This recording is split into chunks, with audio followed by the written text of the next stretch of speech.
ঠিক ১ বছর আগে এই মাসটিতেই একটি নতুন বাংলাদেশের স্বপ্ন দেখতে শুরু করেছিল সবাই। স্বপ্ন ছিল বিভেদের রাজনীতি ভুলে সবাই মিলে দেশটাকে নতুন করে সাজানোর।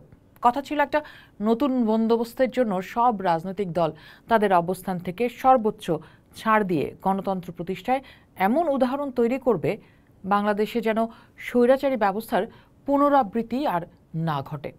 সেই জন্য গঠিত হয়েছিল জাতীয় ঐক্যমত্য কমিশন। দায়িত্ব ছিল সব রাজনৈতিক দলের সঙ্গে কথা বলে একটা সংস্কার রূপরেখা বা জুলাই সনদ তৈরি করার। কিন্তু প্রায় ১০ মাস পার হয়ে গেল, ঐক্যের বদলে বাড়ছে কেবল অনৈক্য। তাহলে কি ঐক্যের কথা সব মুখে মুখে? ডক্টর মোহাম্মদ ইউনূসের নেতৃত্বাধীন কমিশন ৩৮টি দলের সঙ্গে সংলাপ শুরু করে ৪৫টিরও বেশি বৈঠক হয়েছে এখন পর্যন্ত। ১৪৫টি ছোটখাটো বিষয়ে মতের মিল হলেও ২১টি বড় সংস্কার প্রস্তাব দিয়ে তৈরি হয়েছে অচল অবস্থা। এর মধ্যে আমরা দেখতে পাচ্ছি যে সবচেয়ে বড় বিরোধ দেখা দিয়েছে সংসদের উচ্চকক্ষ গঠন নিয়ে। প্রায় সব দলই একমত যে ১০০ আসনের একটি উচ্চকক্ষ থাকবে, কিন্তু সেই আসন কিভাবে ভাগ হবে সেখানেই শুরু হয়েছে মূল দ্বন্দ্ব। উচ্চকক্ষ নিয়ে দুই শিবিরে বিভক্ত হয়ে গেছে রাজনৈতিক দলগুলো। বিএনপি চাইছে নির্বাচনে যে দলগুলো আসন পাবে সেই অনুপাতে উচ্চকক্ষ সদস্য পাবে, কিন্তু জামাত ইসলামী, এনসিপি, ইসলামী আন্দোলন সহ বেশিরভাগ দলের দাবি ভোটের হারের উপর ভিত্তি করে আসন বণ্টন হোক। কিন্তু বিএনপি নেতারা বলছেন পিআর পদ্ধতি চালু হলে কোনো দলই এককভাবে সংবিধান পরিবর্তনের জন্য প্রয়োজনীয় ২/৩ সংখ্যাগরিষ্ঠতা পাবে না। কিন্তু অন্যদিকে বাকি দলগুলো ঠিক উল্টোটা চায়। তাদের বক্তব্য কোনো সরকার যেন চাইলেই একা একা সংবিধান বদলে ফেলতে না পারে, সেজন্যই এই ব্যবস্থা জরুরি। জামায়াতের নায়েবে আমির ডক্টর সৈয়দ আবদুল্লাহ মোহাম্মদ তাহের পরিষ্কার করেই বলেছেন, আনুপাতিক নির্বাচনী মৌলিক সংস্কার কারোর জন্য তা আটকে থাকতে পারে না। এই একটি বিষয় নিয়েই দিনের পর দিন আলোচনা হলেও কোনো সমাধান আসছে না। এই অচল অবস্থার জন্য অনেক দলই, যদিও আমরা দেখতে পাচ্ছি গণমাধ্যম, সামাজিক যোগাযোগ মাধ্যম, নানা জায়গায় তারা বিএনপিকে দায়ী করছেন। তাদের অভিযোগ বিএনপি নিজের সুবিধার জন্য সবকিছু করছে বা এর বাইরে আসলে তারা কিছু ভাবছে না।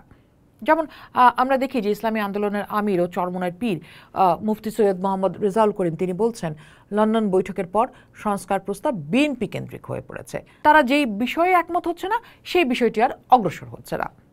বিএনপির বিরুদ্ধে এই অভিযোগ কিন্তু আরেকটু জোরালো অবস্থায় চলে যায়। মির্জা আব্বাস বলেন যে সামাজিক যোগাযোগ মাধ্যম দেখলে মনে হয় সুচতুর কৌশল তৈরি হচ্ছে যাতে বিএনপি ক্ষমতায় না আসে।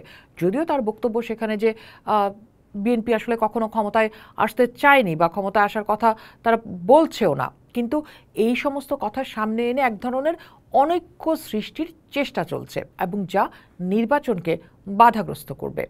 একই সুর আমরা দেখতে পাচ্ছি মির্জা ফখরুলের কণ্ঠেও। তিনি বলছেন, এখন এক ধরনের প্রচার চালানো হচ্ছে যে বিএনপি সংস্কার মানছে না। বিএনপিকে দোষারোপ করা ঐক্যের জন্য সহায়ক হবে না বলেও কিন্তু তার পরামর্শ। আর এখানেই পরিস্থিতি জটিল করার চক্রান্ত দেখছেন বিএনপির ভারপ্রাপ্ত চেয়ারম্যান।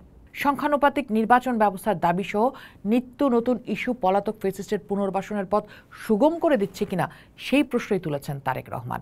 এই যখন বিতর্ক, এই বিতর্কের মধ্যে আরেকটি নতুন বিতর্ক আমরা দেখতে পাচ্ছি, সেটি হচ্ছে সংস্কার আগে নাকি নির্বাচন আগে। যেমন কিছুদিন আগে জাতীয় নাগরিক পার্টির আহ্বায়ক নাহিদ ইসলাম সাফ জানিয়ে দিয়েছেন, বিচার সংস্কার এবং নতুন সংবিধান রচনা বাদ দিয়ে নির্বাচন হলে তারা সেই নির্বাচনে অংশগ্রহণ করবেন না। জামাত এবং ইসলামী আন্দোলনের অবস্থানও প্রায় একই। তাদের মতে রাষ্ট্রকে ঠিক না করে নির্বাচন দিলে তার ফল ভালো হবে না। পুরো প্রক্রিয়াটি নিয়ে রাজনৈতিক বিশ্লেষকরা উদ্বিগ্ন।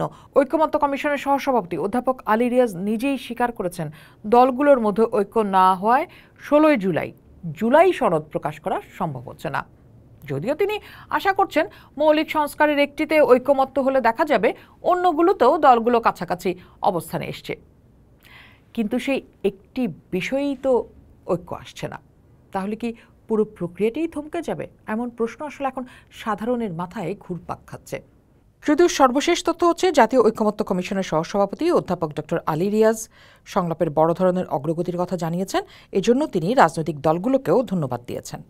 গণসংহতি আন্দোলনের প্রধান সমন্বয়কারী জুনায়েদ সাকি কিন্তু আরও গভীরে গিয়ে প্রশ্ন তুলেছেন। তিনি বলছেন, সংস্কারের আলোচনা চলছে ঠিকই, বা চললেও বাস্তবে এর কোনো প্রতিফলন নেই। এখনও ঘুষ, দুর্নীতি, লুটপাট অব্যাহত রয়েছে।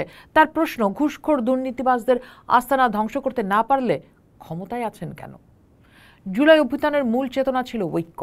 কিন্তু 10 মাস পার হয়ে গেলেও সে ঐক্যই সবচেয়ে বড় সংকটের মুখে।